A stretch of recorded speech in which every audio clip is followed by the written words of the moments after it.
오늘 하루 종일 검색어 상위권에 있던 사람 바로 신보라 씨인데요. 개그맨 아닙니다. 덩달아서 김기리 키워드도 굉장히 그 상위에 오르더라고요. 전 남친이잖아요. 예. 현 남친도 아니고. 그러니까 그 네티즌들의 뭐 심리가 그렇죠. 이게 뭔가 좀 같이 떠오르는 거는 동시에 아. 검색을 해보니까. 그렇구나. 예. 자유한국당 비례대표 7번으로 된 20대의 파릇파릇한 국회의원이죠. 이 사람이 처음에 비례대표가 됐을 때도 논란이 많았어요. 그들 내부적으로. 예. 제가 뭔데? 그러니까 뭐 스펙이나 어떤 상황들로 보면 사실 시의원급도 안 되는. 맞아요. 근데 국회의원 비례대표 7번 당선 안정권에 배치됐단 말이에요. 누구 빽이었냐 이런 논란도 많았었고.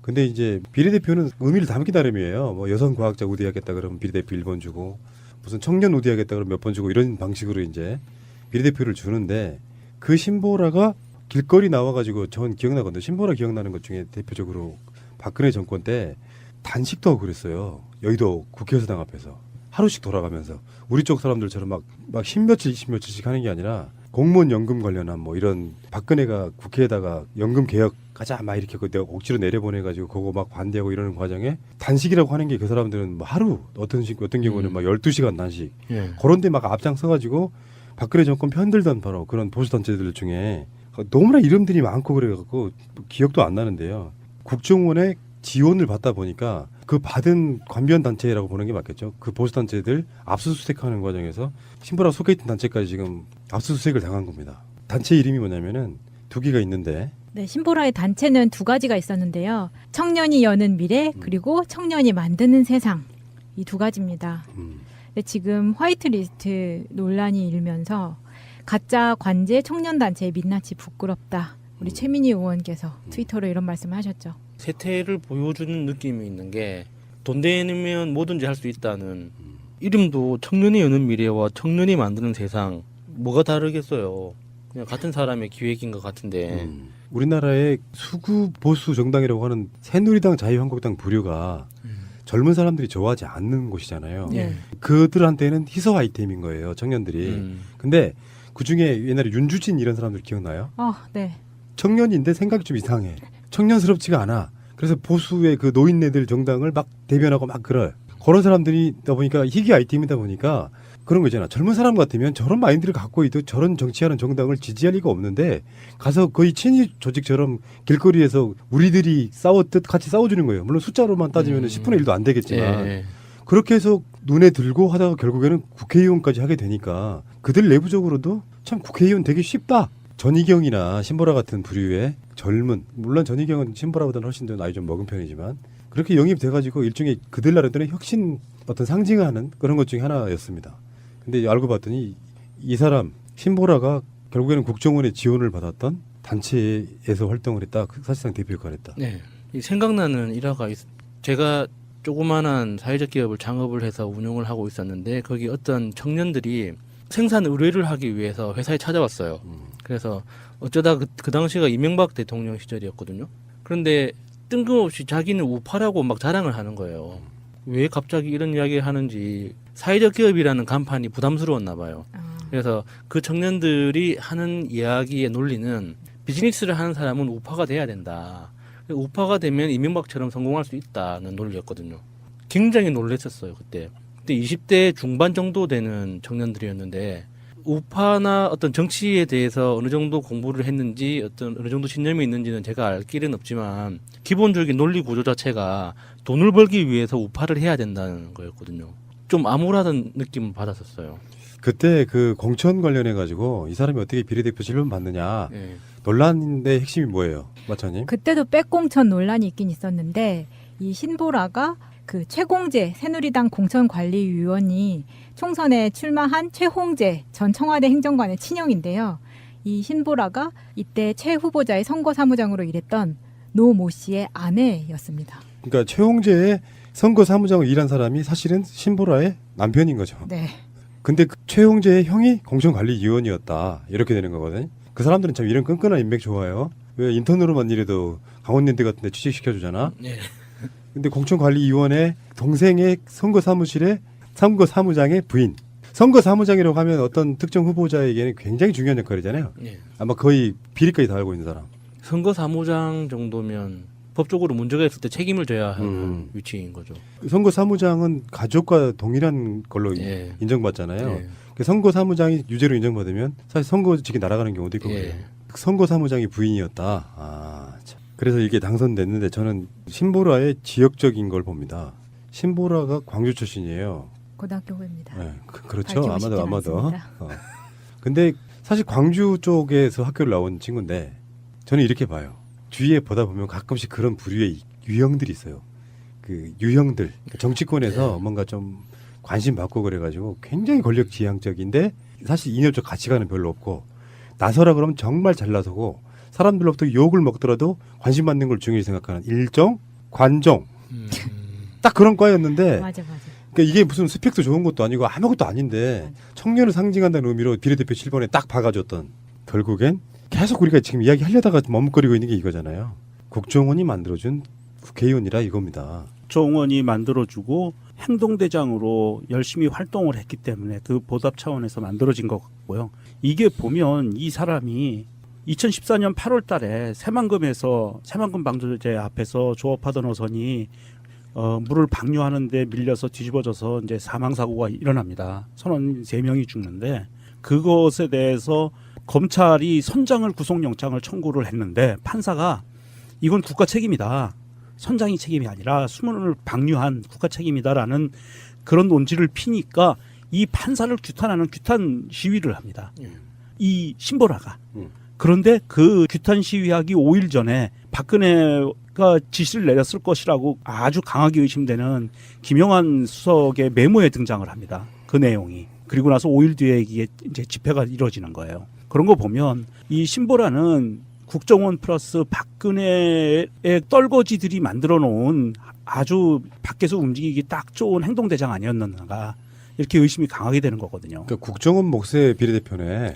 그렇잖아. 아, 그럴 수 있겠네. 실제로요. 자기들 우호적인 단순하게 국가 안보 때문에 어떤 밀어주는 그런 국회의원이 아니고 네. 이런 종류 같은 경우는 국정원이 허수아비로 쓰기 위해서 밀어주기도 합니다. 그러니까 요즘 그 블랙리스트 말고 화이트리스트도 이렇게 논란이 많잖아요. 그 화이트리스트의 대상이 됐던 사람 중에 한 명일 거라고 우리가 추정하는 거잖아요. 신보라 씨가. 네. 그런데 이 국정원이 움직이는 방법들을 보면 그 화이트리스트는 자기가 화이트리스트라는 거를 몰랐을 가능성이 굉장히 클 것 같아요.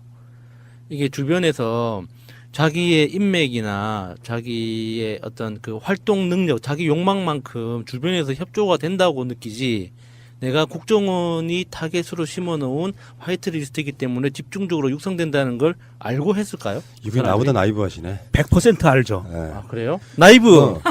뭔가 만드는 목적이 있잖아요. 네. 근데 중요할 때 써먹으려면 내가 너의 밥줄이야. 이거를 인식시켜주지 않으면 써먹을 수가 없잖아. 그러니까 그 밥줄이라고 자금을 대주는 사람이 나 국정원이니까 믿고 움직여라고. 그럼요, 그랬을까요? 당연히 그렇죠. 아 나는 국정원에서 그런 연락이 없어가지고. 야수님에게 나이브 가산점 좀 드리겠습니다. 나이스. 반성하겠습니다. 신보라 같은 경우는 의원직이 어떻게 날아가더라도 지금 자유한국당 내에서 그 가슴 아파할 사람 한 명도 없다고 봐요. 어차피 승계되는 자리고요. 예, 그렇죠. 승계되는 자리인데다가 그들 입장에서 봐도 너무 과분한 자리에 올라가신 거고. 아니 그렇게 따지면 이렇게 보면 되지. 그쪽에 윤주진이나 뭐 이런 데들 입장에서 생각해 보면 그냥 길거리 몇 번 나가가지고 조금 몇 년만 2, 3년만 개고생하면 누구나 국회의원 할 수 있어. 국정원이 밀어주면. 이런 관점으로 봤을 때 신보라는 그냥 소모품으로 그냥 끝날 가능성이 되게 높은데 신보라가 왜 저번에 이재명 시장한테 털리는 거 기억나요? 근데 그 사람이 했던 말이나 이런 것보다 확실히 맨날 푸나님 말씀하시는 거 있잖아요. 태도의 문제. 그 말을 하고 이렇게 이재명 시장하고 이렇게 논점이 붙었을 때 그 사람의 태도를 보니까 아 쟤는 안 되겠구나. 자기 실력 이상으로 야당의 중요한 정치 인사인 이재명 시장을 막 비판하면서 뜨고 싶었던 네. 딱 관종 모습이었는데 논리적으로 제압하니까 찍소리 못하는 거죠. 그 성남시 거주 24세 지급된 청년 배당이 어떻게 사용되고 있는지 찾아보니까 SNS상에서 상품권을 현금화하거나 연인과 데이트, 자전거 구입, 가방 구입, 블루투스 구입 이런 것들이 사례들이 발생됐습니다. 물론 일부의 사례일 수 있습니다. 본질은 이렇습니다. 국민들이 피땀 흘려 번 좋은 사회 서비스 하라고 세금으로 내는 건데 사회 서비스에도 좋은 방식이 있다는 거죠. 그런데 왜 청년을 이렇게 의심하게 하는 행정 서비스를 하느냐 이것입니다. 청년 배당 상품권 물론 받는 사람이야 좋습니다. 하늘에서 뚝 떨어지는 돈이니 누가 안 좋아할 리가 있겠습니까? 그런데 이거 아십니까, 시장님? 내가 하는 무상복지다 대대적으로 홍보하고 계시지만 이 24살 청년들에게 준 돈, 어떻게 보면 25살 청년들에게는 내가 첫 일자리를 갖고 열심히 일해서 본 돈으로 나가는 세금일 수 있다는 겁니다. 왜 청년층의 분열을 조장하는 행정 서비스를 하느냐라는 이야기고요.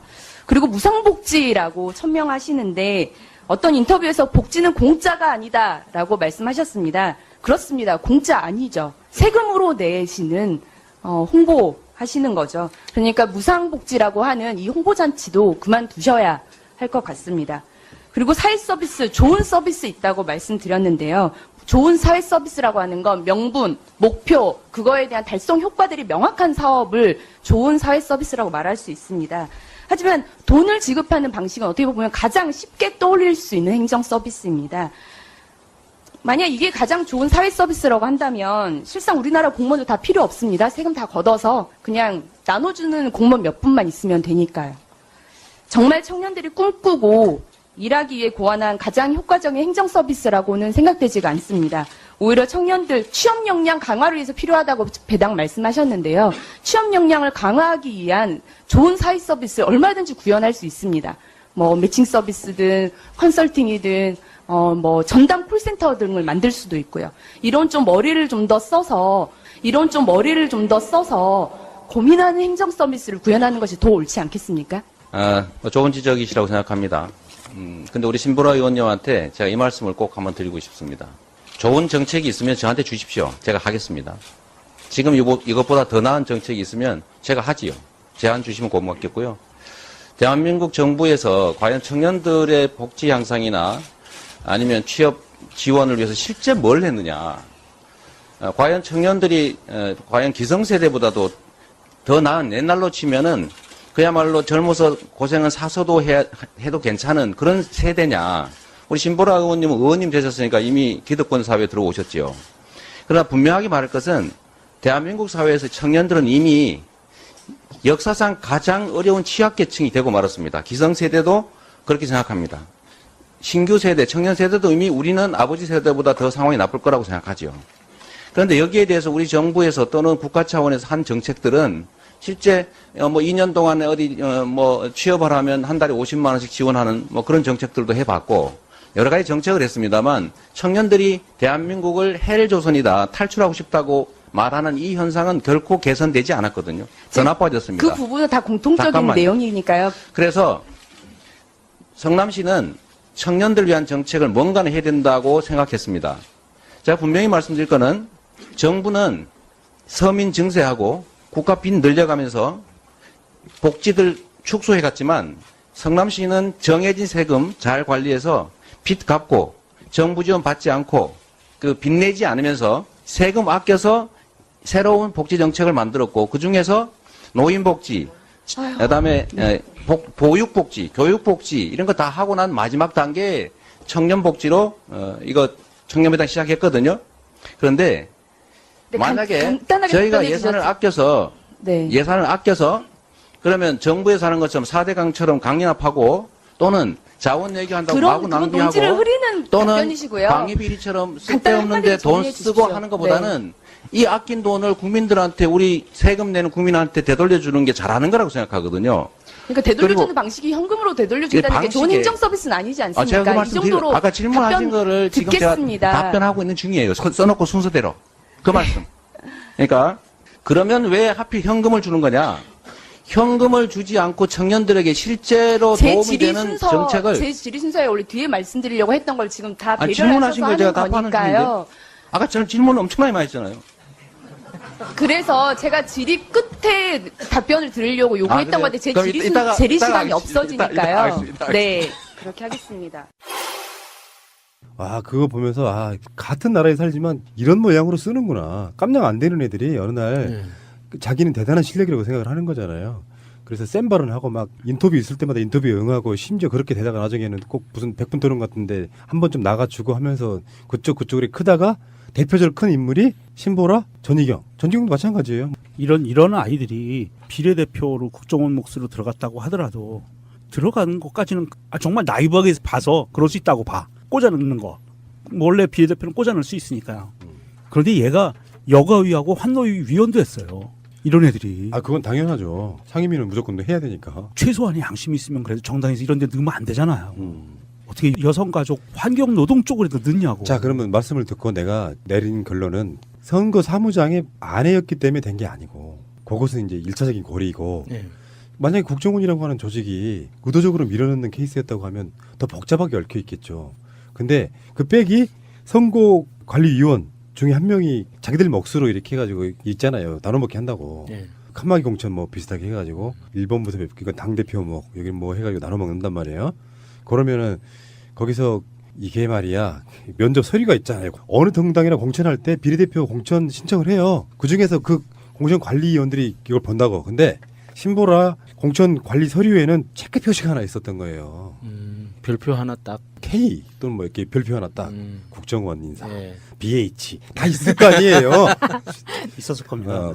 실제로 그랬겠지. 국정원의 자금은요 공식적으로 집행하는 자금이 아니잖아. 그러면 뒷돈이 들어왔다는 거잖아요. 이런 그 국정원이 지원해준 자금이라는 게. 예. 그러면 그 사람은 우리가 그렇게 많이 써먹는 일종의 블랙 요원인 거예요.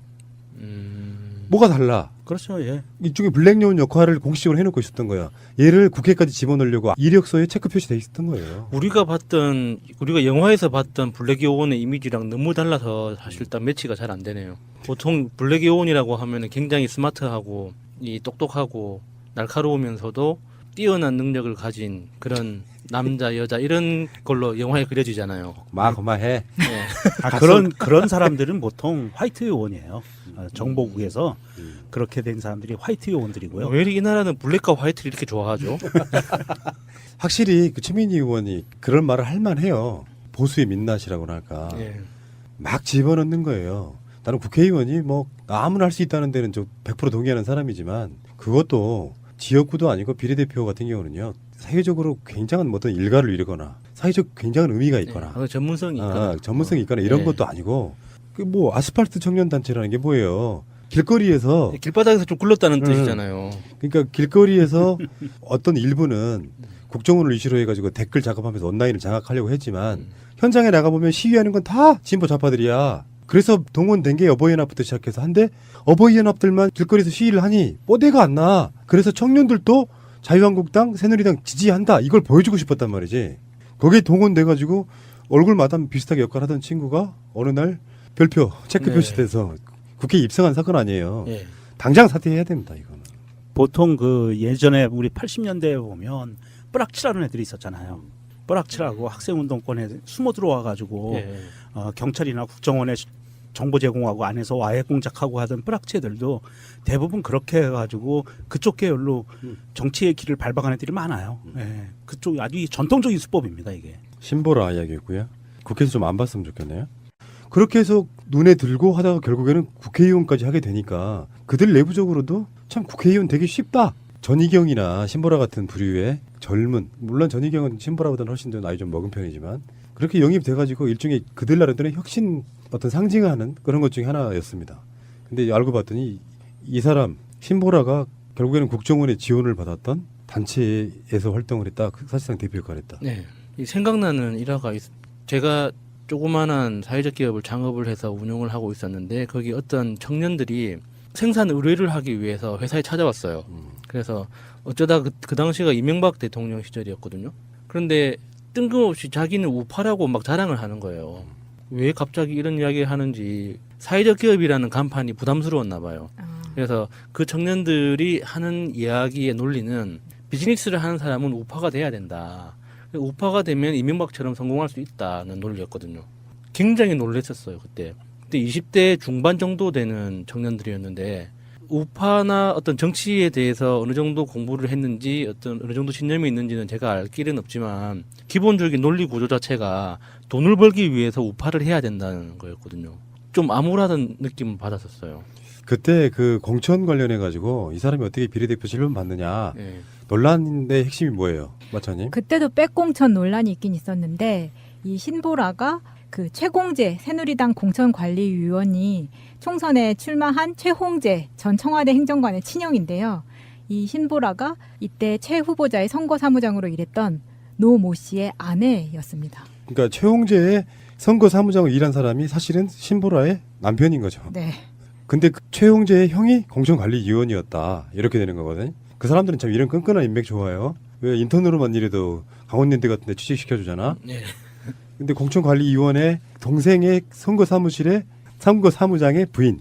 선거사무장이라고 하면 어떤 특정 후보자에게는 굉장히 중요한 역할이잖아요. 네. 아마 거의 비리까지 다 알고 있는 사람. 선거사무장 정도면 법적으로 문제가 있을 때 책임을 져야 하는 음. 위치인 거죠. 선거사무장은 가족과 동일한 걸로 예. 인정받잖아요. 예. 그 선거사무장이 유죄로 인정받으면 사실 선거직이 날아가는 경우도 있거든요. 예. 선거사무장이 부인이었다. 아, 참. 그래서 이게 당선됐는데 저는 신보라의 지역적인 걸 봅니다. 신보라가 광주 출신이에요. 고등학교 후배입니다. 네, 그렇죠. 밝히고 싶진 아마도. 않습니다. 근데 사실 광주 쪽에서 학교를 나온 친구인데 저는 이렇게 봐요. 주위에 보다 보면 가끔씩 그런 부류의 유형을 해갖고 기억도 안 나는데요. 국정원에 지원을 받다 보니까 그 받은 관변 단체라고 보는 게 맞겠죠. 그 보수 단체들 압수수색하는 과정에서 신보라 속해 있던 단체까지 지금 압수수색을 당한 겁니다. 단체 이름이 뭐냐면은 두 개가 있는데 네, 신보라의 단체는 두 가지가 있었는데요. 청년이 여는 미래 그리고 청년이 만드는 세상 이 두 가지입니다. 근데 지금 화이트리스트 논란이 일면서 가짜 관제 청년단체의 민낯이 부끄럽다. 우리 최민희 의원께서 트위터로 이런 말씀을 하셨죠. 세태를 보여주는 느낌이 있는 게 돈 내면 뭐든지 할 수 있다는 이름도 청년이 여는 미래와 청년이 만드는 세상 뭐가 다르겠어요. 그냥 같은 사람의 기획인 것 같은데 우리나라의 수구 보수 정당이라고 하는 새누리당 자유한국당 부류가 젊은 사람들이 좋아하지 않는 곳이잖아요. 네. 그들한테는 희소 아이템인 거예요, 청년들이. 근데 그 중에 옛날에 윤주진 이런 사람들 기억나요? 네.